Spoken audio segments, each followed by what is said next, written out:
मिली है। इसके लिए एक लंबी यात्रा करनी पड़ी है, आजादी की यात्रा।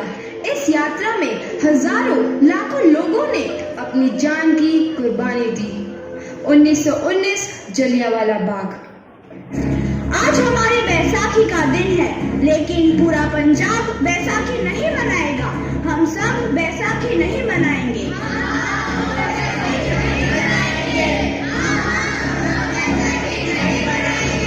जब तक हम अंग्रेजों को भारत से बाहर नहीं निकाल देते, पूरा पंजाब बैसाखी नहीं मनाएगा। अच्छा, तो तुम सब हमारा विरोध करता है, भाग जाओ यहाँ से।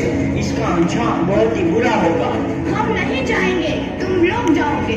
हमें नहीं, तुमको भारत से भागना होगा। Soldiers fire!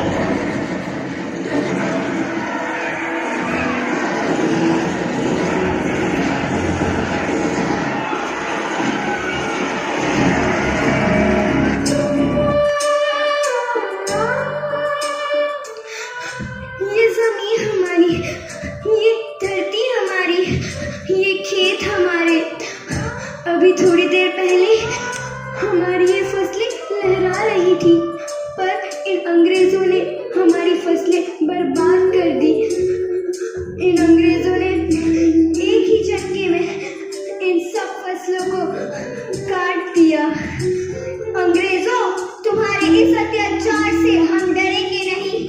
इस अत्याचार का बदला लेकर रहेंगे। हम आजादी लेकर रहेंगे।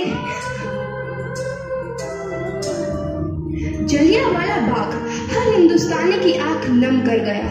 इस कांड में कितने मासूमों की आहुति चढ़ गई। इतनी हैवानियत से इंसानियत कत्ल कर दी गई।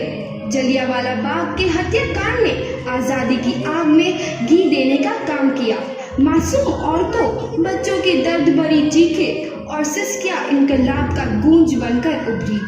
लाला लाजपत राय, भगत सिंह, राजगुरु, सुखदेव सरीखे क्रांतिकारियों ने भारत की इस जमीन से विदेशी दरिंदों को निकाल फेंकने के मंसूबे मजबूत कर लिए। 8 अप्रैल 1929 लाला लाजपत राय के नेतृत्व में साइमन कमीशन के खिलाफ एक भारी जुलूस निकाला गया। Simon commission, Simon commission, Simon commission, Simon commission, Simon commission, Simon commission, Simon commission, Simon commission, Simon commission. बेवकूफ इंडियंस, तुमको हमारी बात समझ में नहीं आती। Stop this. Simon commission. नहीं मानता। आई से स्टॉप दिस। लाला जी, आप आगे बढ़ो, हम आपके साथ हैं। लाला जी, संघर्ष करो, हम आपके साथ हैं। लाला जी, संघर्ष करो, हम आपके साथ हैं। लाठी चार्ज करो!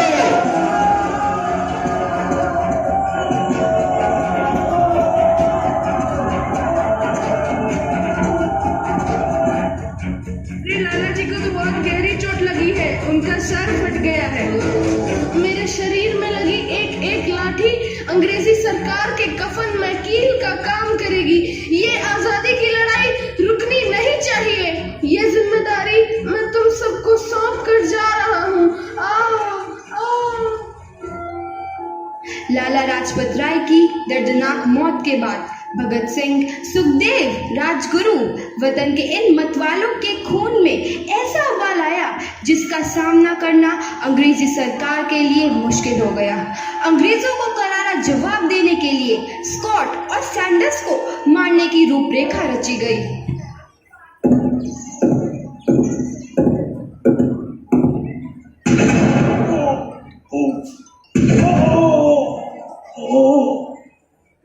सैंडर्स मारा गया। चारों तरफ तहलका मचा था। दीवारों पर लिखा था, लाला जी की मौत का बदला ले लिया गया है। भगत सिंह समेत सभी वहां से फरार हो गए। 8 अप्रैल 1929 दिल्ली में ब्रिटिश सरकार की सेंट्रल लेजिस्लेटिव असेंबली की बैठक में 2 बम धमाके की आवाज सुनाई दी।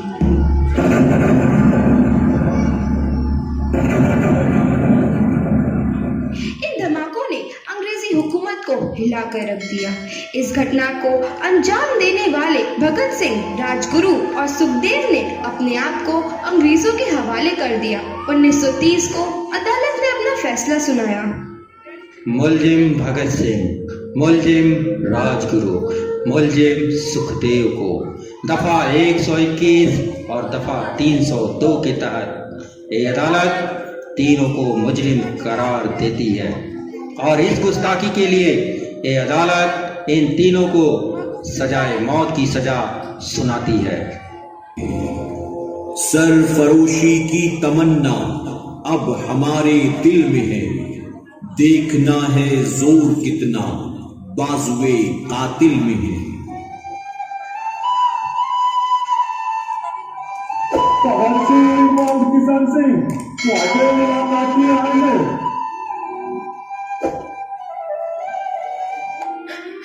पुत्र की हाल है तेरा। मैं चंगा हूँ माँ, फिक्र करने की कोई गल नहीं। पुत्र, मेरा दिल तेरी तरह पत्थर दिल नहीं होगा। तेरी ये गला सुन के मेरा कलेजा फटे जा रहा है। माँ, मेरा दिल कोई पत्थर जैसा नहीं है, एक वतन परस्त का दिल है जो मेरे देश प्रेम के जज्बे को ताकत देता है। बेटा, मेरा लाल। माँ, आज मेरी तपस्या पूरी होने जा रही है। जे तू रोई तो मैंने तकलीफ होई। सोच, तेरा पुत्र आज शादी करने वास्ते जा रहा है। फर्क केवल इतना है, वो घोड़ी पर नहीं फांसी पर चढ़ने वास्ते जा रहा है।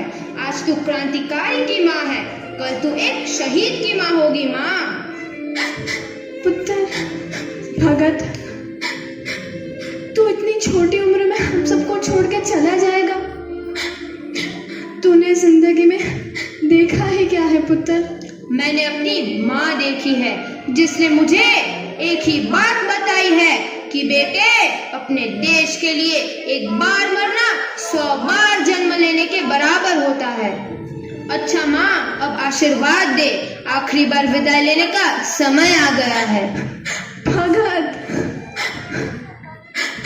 मेरे लाल।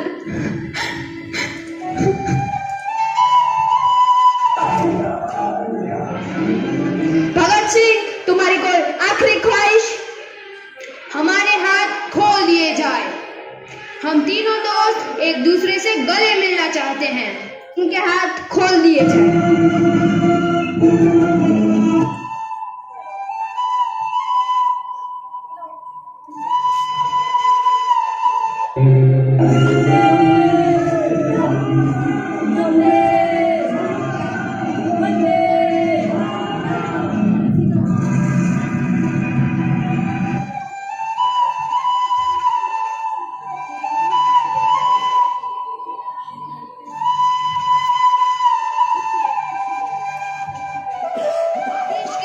नौजवान के मन में आजादी की नई उमंग हिलोरे लेने लगी। अंग्रेजों भारत छोड़ो का नारा जोर पकड़ रहा था। सबने एक आजाद भारत का सपना देखना आरंभ कर दिया था। हर कोई अपने अपने ढंग से इस महायज्ञ में अपनी आहुति दे रहा था। सुभाष चंद्र बोस, रानी लक्ष्मीबाई, तात्या टोपे और मंगल पांडे जैसे शहीदों की कुर्बानी रंग लाई। 15 अगस्त 1947 को भारत आजाद हुआ।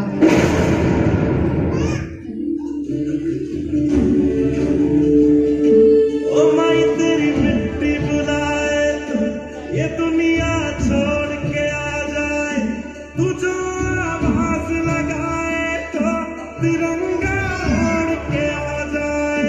ओ माई तेरे काम नहीं आए तो फिर बेकार जवानी है, बहाए खून तेरी खातिर जितना गंगा में पानी है। अगर जा